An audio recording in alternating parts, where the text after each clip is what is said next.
সবচাইতে দুঃখের বিষয় হচ্ছে মাননীয় মুখ্যমন্ত্রী এগুলো জেনেও জানেন না, দেখেও তিনি দেখেন না। তিনি সব কিছু জানেন, সব কিছু বোঝেন, একমাত্র ভোটের জন্য, বিশেষ একটা সম্প্রদায়ের ভোটের জন্য কিন্তু তিনি নীরব থাকেন। বর্তমান বাংলাদেশে যে পরিস্থিতি, উদ্ভূত পরিস্থিতি, আমরা ভারতবাসী নয়, শুধু পৃথিবীর কেউই চাইনি যে সোনার বাংলাদেশ এমন হোক। বাংলাদেশের এই উদ্ভূত পরিস্থিতিতে তালিবানি, জিহাদি যে শক্তি এবং যে রাজাকার শক্তি, যে শক্তির মাধ্যমে বঙ্গবন্ধু জাতির পিতা শেখ মুজিবুর রহমানকে ছিল, আজ তারাই বাংলাদেশকে দখল করে বসে আছে এবং তারা চাইছে অনবরত। আপনারা দেখেছেন যে আমাদের ইসকনের যিনি চিন্ময় প্রভু, তাকে যেভাবে গ্রেপ্তার করা হলো এবং ওখানকার উকিল সাহেবরা তারা বলছেন যে ওনার হয়ে কেউ যাতে কোর্টে ওনার হয়ে না দাঁড়ায়। এইরকম পৃথিবীতে এখনো দেখিনি আমরা, ভারতবর্ষে এরকম কখনো আমরা কোথাও দেখিনি। বাংলাদেশের যে শক্তি, যে উগ্র শক্তি, যে জিহাদি শক্তি, ওদের উদ্দেশ্য এই পশ্চিম বাংলাটাকেও বাংলাদেশের সঙ্গে মিশিয়ে ইসলামিক রাষ্ট্র করে নেওয়া। এর জন্য যে অস্থিরতা তৈরি করছে, এটা আজকের থেকে না।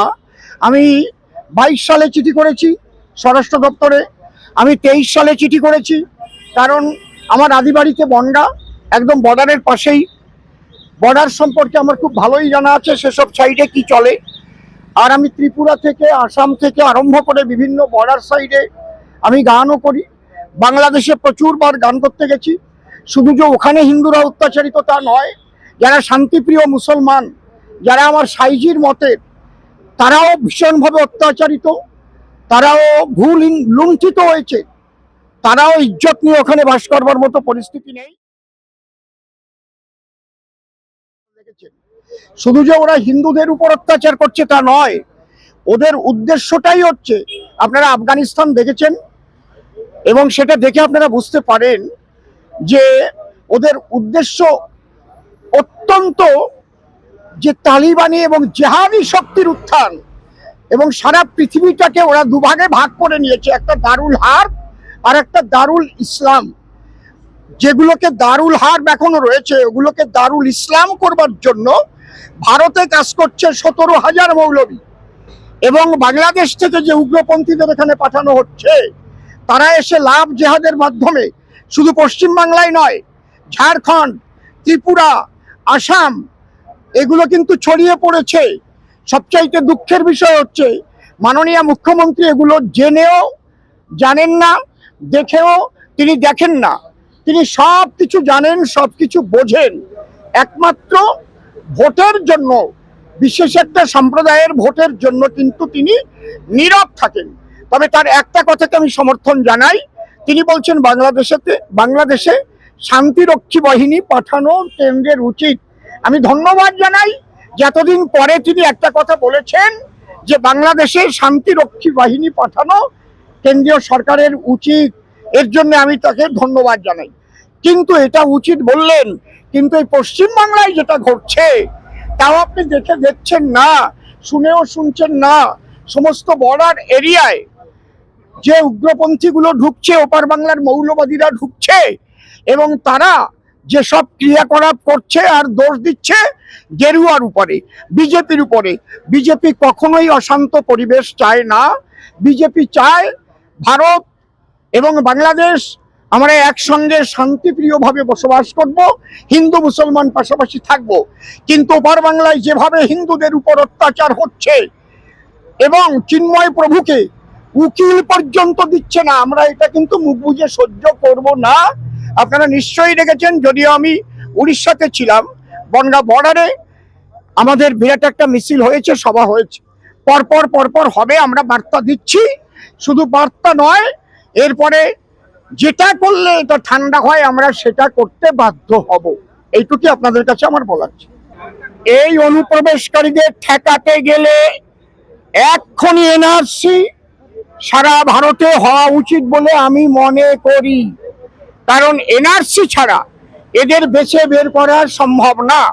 তার আগে যে হিন্দু খ্রিস্টান বৌদ্ধ শিখ জৈন পার্সি সম্প্রদায়ের জন্য সিএ করা হয়েছে, অতি সরলতার মাধ্যমে, আইনি সরলতার মাধ্যমে এদের নাগরিকত্ব সুরক্ষা দিয়ে অতি সত্বর এনআরসি যদি করা যায়, তাহলে এই মৌলবাদীদের বেছে বেছে খুঁটে খুঁটে বের করা যায় বলে এটা আমার মতামত। সবচাইতে দুঃখের বিষয় হচ্ছে মাননীয় মুখ্যমন্ত্রী এগুলো জেনেও জানেন না, দেখেও তিনি দেখেন না।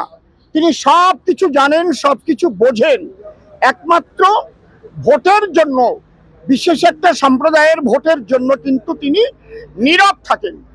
বর্তমান বাংলাদেশে যে পরিস্থিতি, উদ্ভূত পরিস্থিতি, আমরা ভারতবাসী নয়, শুধু পৃথিবীর কেউই চাইনি যে সোনার বাংলাদেশ এমন হোক। বাংলাদেশের এই উদ্ভূত পরিস্থিতিতে তালিবানি, জিহাদি যে শক্তি এবং যে রাজাকার শক্তি, যে শক্তির মাধ্যমে বঙ্গবন্ধু জাতির পিতা শেখ মুজিবুর রহমানকে ছিল, আজ তারাই বাংলাদেশকে দখল করে বসে আছে এবং তারা চাইছে অনবরত। আপনারা দেখেছেন যে আমাদের ইসকনের যিনি চিন্ময় প্রভু, তাকে যেভাবে গ্রেপ্তার করা হলো, এবং ওখানকার উকিল সাহেবরা তারা বলছেন যে ওনার হয়ে কেউ যাতে কোর্টে ওনার হয়ে না দাঁড়ায়। এইরকম পৃথিবীতে এখনো দেখিনি আমরা, ভারতবর্ষে এরকম কখনো আমরা কোথাও দেখিনি।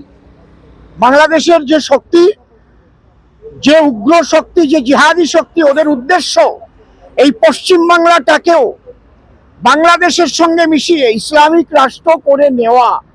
এর জন্য যে অস্থিরতা তৈরি করছে, এটা আজকের থেকে না।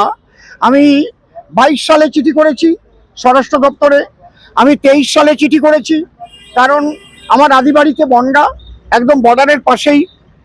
বর্ডার সম্পর্কে আমার খুব ভালোই জানা আছে, সেসব সাইডে কি চলে। আর আমি ত্রিপুরা থেকে, আসাম থেকে আরম্ভ করে বিভিন্ন বর্ডার সাইডে আমি গানও করি। বাংলাদেশে প্রচুরবার গান করতে গেছি। শুধু যে ওখানে হিন্দুরা অত্যাচারিত তা নয়, যারা শান্তিপ্রিয় মুসলমান, যারা আমার সাইজির মতের, তারাও ভীষণভাবে অত্যাচারিত, তারাও ভুল লুণ্ঠিত হয়েছে, তারাও ইজ্জত নিয়ে ওখানে বাস করবার মতো পরিস্থিতি নেই। শুধু যে ওরা হিন্দুদের উপর অত্যাচার করছে তা নয়, ওদের উদ্দেশ্যটাই হচ্ছে, আপনারা আফগানিস্তান দেখেছেন এবং সেটা দেখে আপনারা বুঝতে পারেন যে ওদের উদ্দেশ্য অত্যন্ত, যে তালিবানি এবং জেহাদি শক্তির উত্থান, এবং সারা পৃথিবীটাকে ওরা দুভাগে ভাগ করে নিয়েছে, একটা দারুল হার্ব আর একটা দারুল ইসলাম।